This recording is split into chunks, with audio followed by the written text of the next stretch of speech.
Welcome to another podcast by Denise, your host of Denise's Dialogue. Any questions or comments about today's podcast, please email her at denisesdialogue@gmail.com. Welcome back to Denise's Dialogue. I'm here today with Morpheus Black, as usual, and his echo. Anyway, we are in a new location.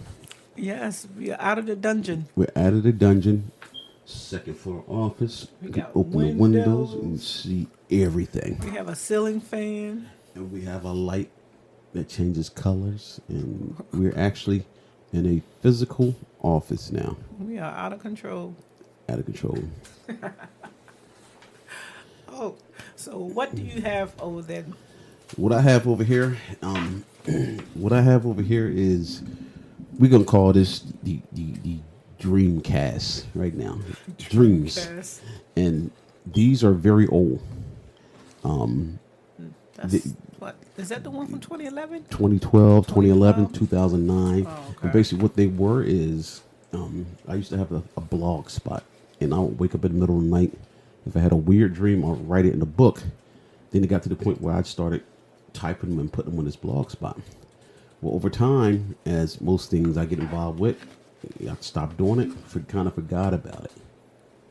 But Denise had, every time I sent one, I would send it to her. She saved them all. And I was just explaining to her that if she would have said something to me about this, I probably wouldn't know what she was talking about if I didn't see it. So I don't know why I thought you still had it, because every time I look in my computer, I always saw them, but it didn't dawn on me that you didn't still have them too. yeah, Because I saved them, like, I'm going to read these one day. I never got around to it. Meanwhile, this was 2011, 12, well, 13. we're about to read them right now. And some of them are long, some are short. Half of them don't make sense because I didn't dream them, typed them up, wrote them down, and they don't make sense to me right now. Well, maybe if you say it out loud, maybe it'll make sense. Okay. So I'm gonna read quite a few of them that I have here. I'm quite sure there's more out there, but this one here is this was labeled. I posted this Wednesday, April 4th, 2012, and it's labeled "The Shooting." And I'm gonna read it verbatim off the paper. Okay. All right. All right. Now this one here has me, you in it. Has baby girl in it, and Iggy. Oh, Okay. wow. That was a long time For ago. those who don't know, baby girl is our daughter Sharice. She's not a baby anymore, but No, she is not. okay. Now I'm about to start. Okay. All right. Okay. Go. It starts out. We, myself and Katie, are living in this house that has a screen-in porch, which is kind of weird because right now we have a screen-in porch. Mm-hmm. All right. Now, Sharice is living in a house a few doors up the street. I'm inside doing something, and Katie is sitting on the front porch. Katie called me and says, "Bae, come here, something's going on." Right? When I get outside, there are kids running from Tuttle Avenue. Tuttle Avenue. Oh, okay. I know what it is. Okay. One of the kids is Iggy. Iggy runs to the house, followed by a few of the kids, and starts to tell us some lady went crazy. She started shooting people with a gun. As Iggy is telling the story, more kids run to the house and start saying, "She's crazy, she's crazy." A few of the kids say, "Here she comes," and run in the house. Oh, my God. Katie locks the screen door and sits down in her chair on the porch while I stand in the doorway of the house.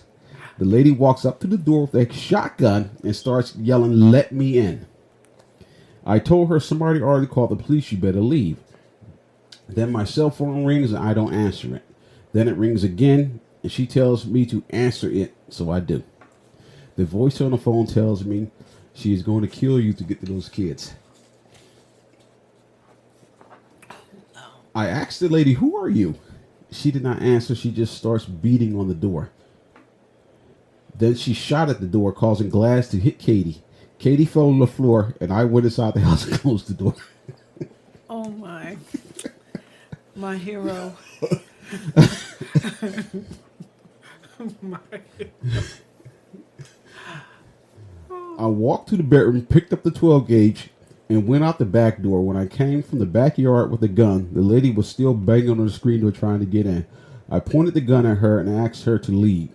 She turned around and said, "I'm going to kill you and everybody in the house." I shot her in the shoulder from 6 feet away. I was surprised that she only got wounded because we keep the gun loaded with double O buck rounds. Now, buckshot is what people use to hunt deer. okay. And normally they say a buckshot round would take a deer down at 60 yards. So what's a double O buck? Double O buck. That's the number of BBs that's in each shell. Okay. Wait a minute. Somebody shot me and you ain't got a BB gun? It's not a BB gun. Double O buck shotgun shells with big ass BBs in it. So it was something that wasn't going to kill her? No, buckshot is used to hunt deer and kill deer. Okay, so see, this is from 2012. So I don't have all your names. Okay. As you're reading, remembering, you left me outside and ran in the house and closed the door. So anyway, where am I at now? Double O buck rounds. She raised her gun and I put another round in her chest and then she fell down dead. Some old lady walks up and says, "I'm calling the police. She was old. You did not have to shoot her." I hear the sirens and wonder where the police was when she was at the school shooting at the kids. Which is kind of weird considering what's going on nowadays. But Yeah. like I said, it's from 2012, so nobody fucking get excited. Yeah. So now, some black guy in a white suit walks up to the house and shows me his badge and states, "Vigilante sent him." And Vigilante is a buddy of mine who's a police officer. I asked him, "What are you?" I asked him, "What are you doing these days?" He tells me, "Working the GMI case." Again, Wow. I give him my gun and say, "I just need to verify he sent you." So I guess the working the GMI case was a code word.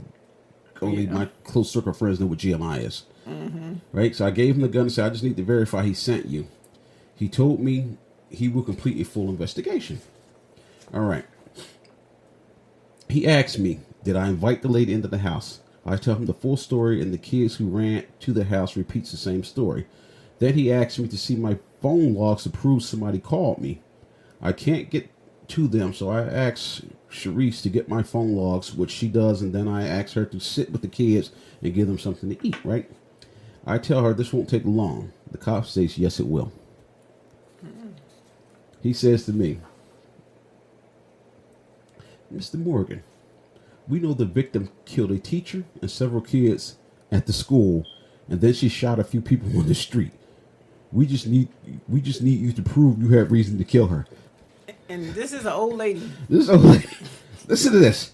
"We know the victim killed a teacher, several kids at the school, and she shot a few people on the street. We just need you to prove you had reason to kill her." Okay. I think that's More than enough. More than enough. Yeah, more than enough. Okay, now. Then I said, so here's the next line. I said, "Officer," and he yelled, "I'm a detective." "Okay, detective, this lady broke my door, tried to shoot my wife through the door while wait a minute. "Okay, detective, this lady broke my door, tried to shoot my wife through the door after I armed myself and asked her to leave, and she just pointed her gun at me. I'm lucky I shot her first." Then the detective states, "She was an old lady. She would have not shot you. She only wanted the kids."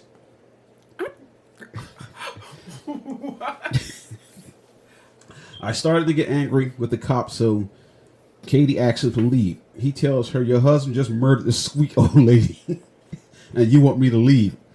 I tell him, "Officer, I don't care who she was going to kill my family."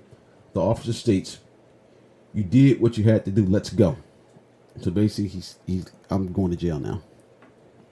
I tell him, "Arrest me." Yeah. Let's go. Yeah, so I tell him, "Arrest me, then the people can see how dumb you are." And that's the end of it. There is no. That's where it stopped at. That's where it stopped at. That's it. Wow.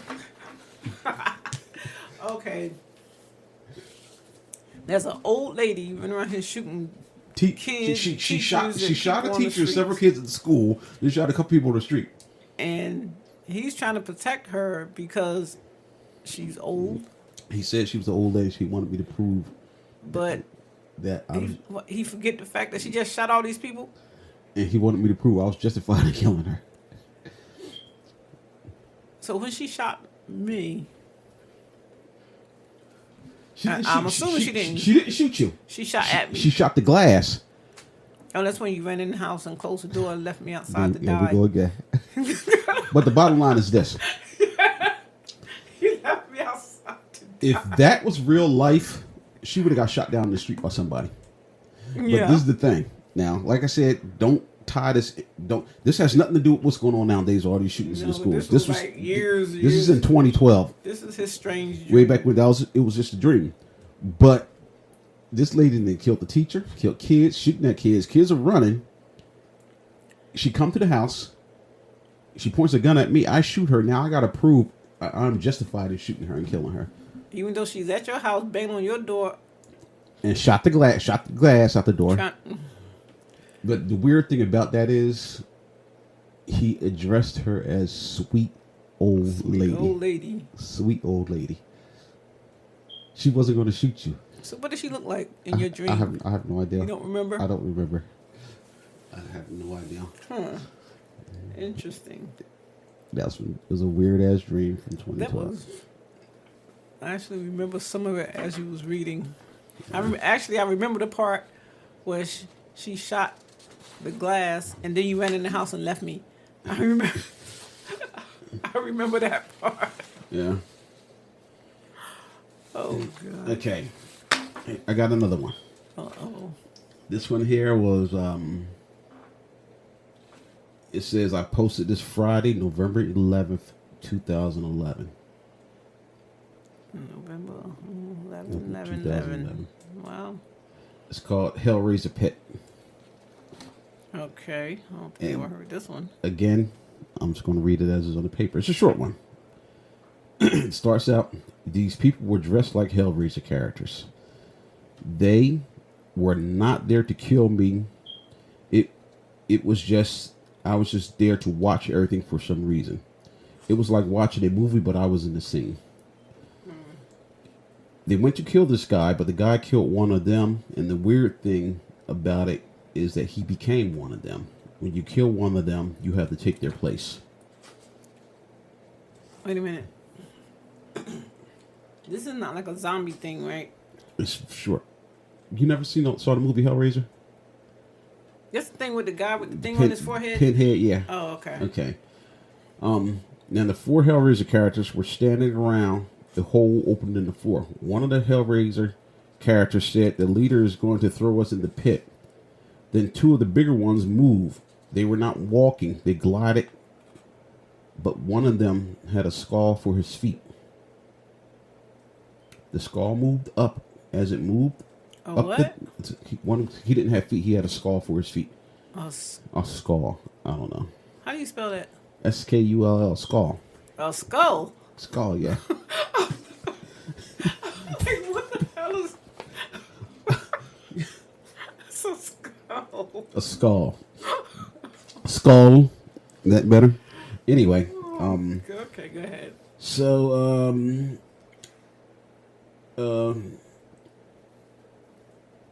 he had a skull for his feet, and as he walked, the skull moved up. As it moved up the door, as it moved up, a door appeared out of his body. But the so-called leader did not come out the door. He just appeared and stabbed one of them. Then the other guy showed. I guess the guy that killed him, that took the place. I don't know if he killed the leader, but he killed one of them who was trying to protect the dude that was throwing people in the pit. Don't ask me. It's weird as hell. Hey, this was an actual dream. It was a dream. What? I guess you won't remember what you was doing before you went to sleep. No, that was 2011. Yeah, that was a long time ago. Yeah. Wow. Like I said, if you would have said this to me, I probably wouldn't remember if I didn't see it in writing. All right, so this next one's called The Plane Crash. This was April 30th, 2011. The mind of a maniac. Okay. I was living in this house on the first floor and says it was an apartment. The house was located on a corner.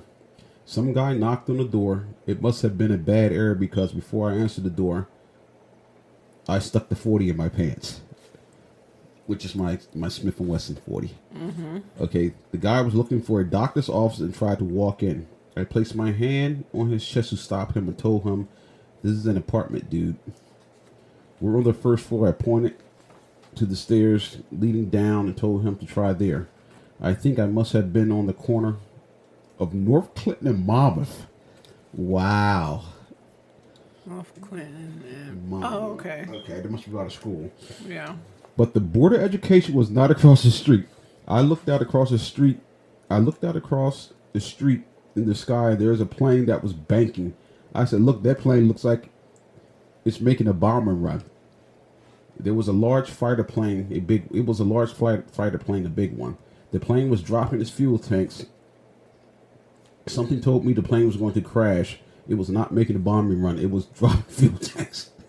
I ran out the house to the house down the block and started pulling on the water hose because I knew there was going to be a fire. See? From the water hose. I was pulling the water hose. I guess they had a long water hose. Put a bomb fire out. No, he was dropping the fuel tank. No, if planes are going to crash, the older ones, they drop their fuel tanks so that makes less fire. Okay. There was this big dog with me trying to drink some water. He was big. He was a big dog, remind me of Shadow. Okay. Probably Shadow Senior. Yeah. Then the plane crashed in the middle of the intersection, took out part of my building. Then Katie walked up and started telling me if I did not leave to get the water hose, I would have been trapped in the building. Okay, thank you, dear. You're welcome. When I looked at the plane again, I noticed it had 2 rockets under the wings. Then, as always, I woke up. That's what it says at the bottom. And it never actually crashed. It crashed. It had 2 rockets under the wings, but then I woke up after that. Then as always, I woke up. Don't you hate that? When you wake up right before the thing happens. It's like no matter what dream you're having, it's like right before the thing happens, you always wake up. Mm-hmm. All right, this next one. It's called The Vets. Posted Wednesday, March 2nd, 2011. Myself, Matt, and James. Who's Matt? I'm thinking if That's somebody from work. If it's Matt and James, it's probably some old supervisor from the job. But the James is J. Paul. Myself, Matt, and James was working as volunteer vets in some red brick building. I remember examining a large tan dog and telling the nurse something. I got in the elevator to leave, and C.E., I'm going to call him because I don't want to use his name, yelled at us. For some reason, the elevator was a basket with cables attached at the top. And it was open to where you could see it was open to where you could see and touch the cables if you wanted to. After they got in the elevator with me and we started going down, the thing was shaking. Matt started laughing, saying, "We're going to fall." Wow. The basket twisted, and we all fell to the floor. So basically, we're still inside the basket, but we fell on the floor. I look up and realize that the damn thing flipped us upside down. We all agreed on the flipping. We all agreed on the flipping. So I guess it flipped us upside down. So now we're upside down, but we all agree, yeah, it did flip us upside down. I guess, I don't know. In the elevator. It's a basket attached to cables. Oh, okay. Okay. When we got out on the floor, the building was tore up. It looked like somebody set off a bomb in the hallway. James ran down the hall to get out of the building while Matt ran in the other direction to find a door to get to the upper floors. I followed Matt, who was pulling on the door that would not open. After seeing the door was locked, I ran to James towards the front of the building and woke up. Huh. That is some weird shit right there. That is very strange. Very. I'm still trying to figure that one out. Yeah, all 3 upside down in a basket. That must have been a big ass basket. That was attached to cables being used as an elevator. Now let me tell That you. sound like one of those things like In the, I'm not sure if it's amusement. A cable car for skiing. Yeah, a Yeah. cable car. That's what it sounds But like. let me tell you something about the dude Matt. I haven't seen Matt since 2000. Last time I saw Matt was before we moved to Florida. It was 2009, 2008 maybe. Oh, damn. That's the last time I saw him. But that was 2011 too. So, Yeah. and, CE. I'm not even gonna mention who that is. Okay, this next one is I called know who that is. Drug Dealer. Posted Tuesday, March 1st, 2011. Got some weird dreams. Now it says on Stuyvesant, I'm at the burnt house at the end of the street. Okay. Okay. Burnt house at the end of the street. All right. And this guy, I'm going to call him T. His name is T. He had a brother named Keith. Okay. All right. T is with me. We were here to pick up a package of what I do not know. Dude came to the door, and remember, Rob. Rob was in the house. Skeeter. Oh, okay. I'm standing outside. T goes into the house. He comes back outside and tells me something. What he said, I don't know. I said, go in and tell them you got a boss out here. I got a boss out here. I got to say, I'm sorry. I said, go in and tell them you got a boss out here. You got a boss out here. T came back out and told me. He said he wants two bosses out here. T came back with a bag of what I thought was Tic Tacs or gum. Come to find out it was crack. He was just carrying the bag in his hand. The bag probably had 300 or 400 pieces of crack in it. Could have been gum, I don't know. As we were leaving, T was carrying the bag in his hand. I said, give me that shit and put it in my pocket. The first thing I said was, okay, the police is watching us. Okay, you put the crack in your pocket. It said the police are watching us. They're going to catch me with the shit in my pocket. Next minute, I hear somebody running behind us. I look back, and it's Ivinka. Never heard of this person. Ivinka? Ivinka. Invivika. Okay. Like I said, even I wrote down here in parentheses, I never heard of this person. He's a crackhead, but he kept running. Somebody else comes up behind us. I look back, and it's Aaron Martin. He says, give me that bag. I pull out a gun and put two in his chest, and he stops. He says, I guess so. He says, all I want is a rock. All I want is a rock. I said to him, Aaron, you're done. You're done, dude. I just put two in you. I put two in your chest, and he said, I'm going to live, though. And then I woke up. Okay. Aaron Martin. I heard that name in a long time.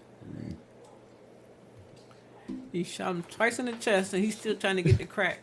The sad part about it is, it could have been a bag of Tic Tacs. I don't know. So you just put it in your pocket. Don't know what it is. I guess so. Wow. Okay, this next one is called, it's posted February 28th, 2011. It's entitled Mr. Brown. Mr. Brown. Mr. Brown. February 20th, 2011. For some strange reason, I know this clown. I arrive at his house. First thing, there's a sign at his door that states pipe bombs for sale.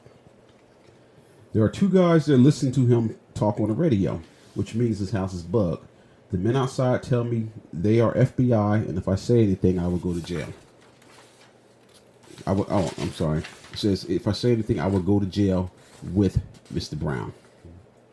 So I go inside the house, and this clown is sitting on the top shelf of a 7-foot bookshelf, listening to the same broadcast that the FBI is listening to.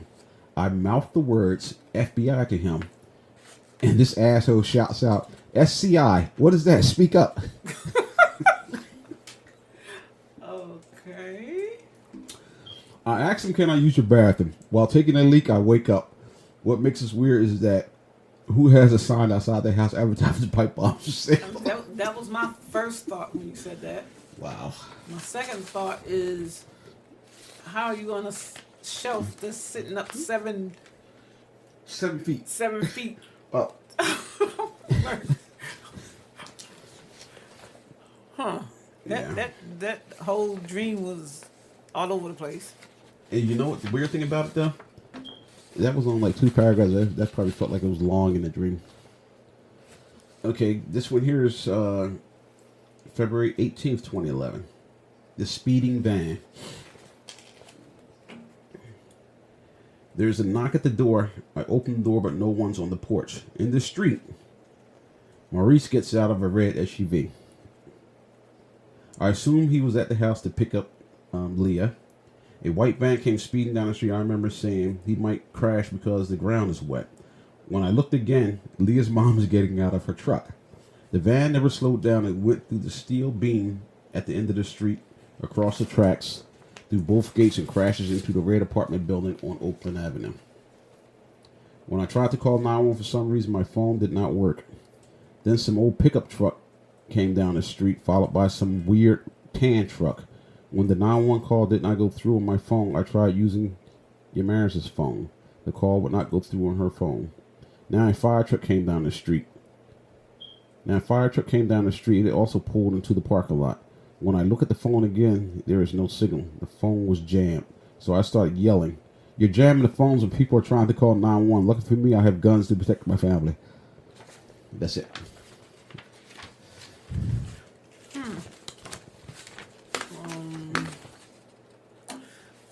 Okay.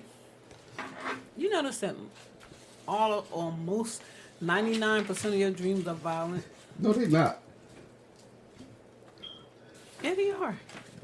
No, I mean, they're think not. about it. Think about it. The old lady with the one that's chasing the children and shooting you. Of course, you left me outside so you can run in the house and get your gun. Wow. But Now, you got this one and the one where you shot Aaron. And most of your dreams are violent. But then again, mine are too luckless. Maybe it's just a thing. all right, now this one here, this is the last one. July 18th. No, this one I printed it out. Okay, this one here don't have a date on it, but it's part of these printings here, so it's probably Somewhere in in there 2011-ish. But it doesn't start up. It's just like it admits it. That's why I said part of it's missing. But I'll go over what I have. It starts out was at the same mall looking around. So I know there's another part of the story somewhere. The thought is, Benita works at this mall. I go outside and start to walk down the street. I think we're on an island. I can see boats out in the water. Maurice is telling me that he works for some bum contract company,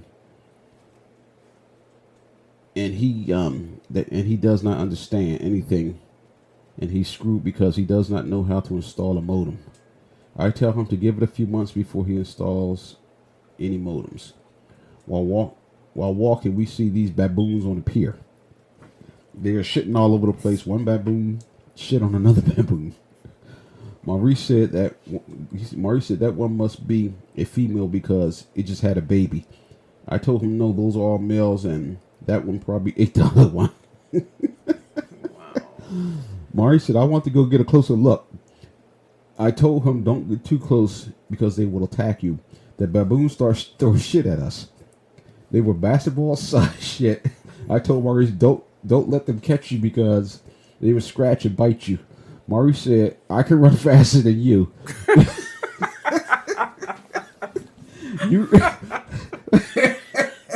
You run that way, and I will distract them. Maurice took off running. I yelled to him to jump in the water because they cannot swim. One baboon stayed behind and started throwing shit at me as I ran. I looked back to see Maurice made it to the water. And that was the last one. Wow.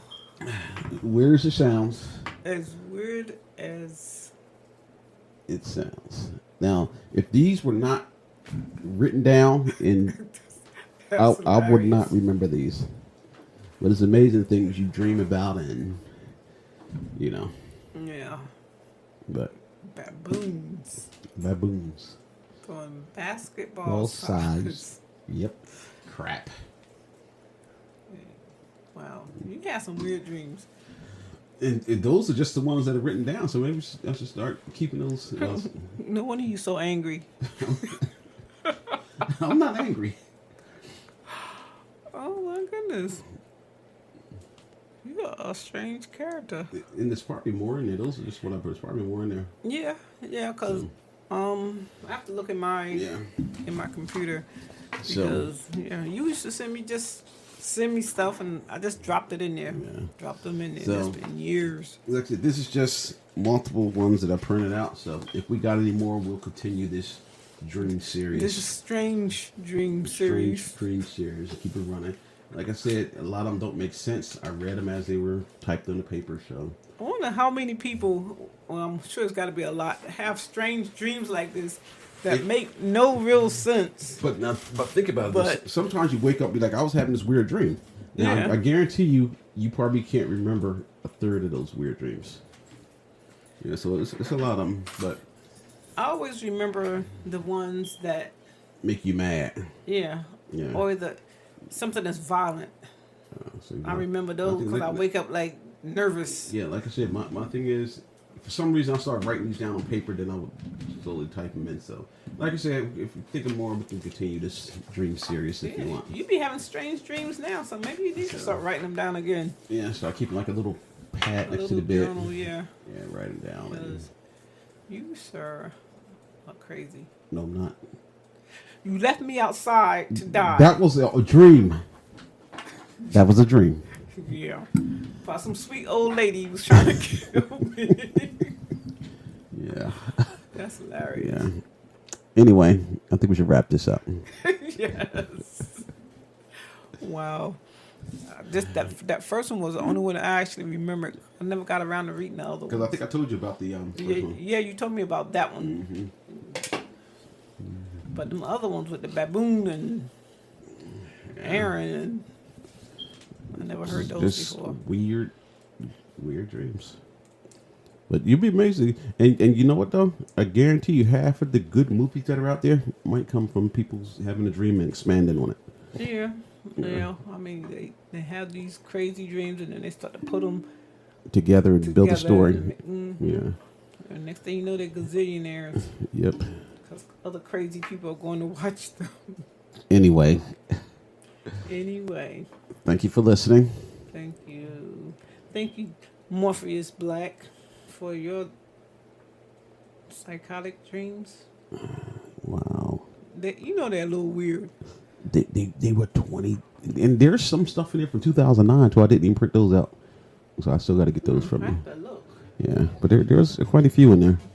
And like I said, these are just some of them. Yeah, I gotta look at my computer and see what else is in there because that was weird. Yeah. But anyway, thank you guys for listening. And tune in again to Denise's dialogue. Even though it's mostly Morpheus' dialogue because he always got something weird to say. You retarded. Hasta luego.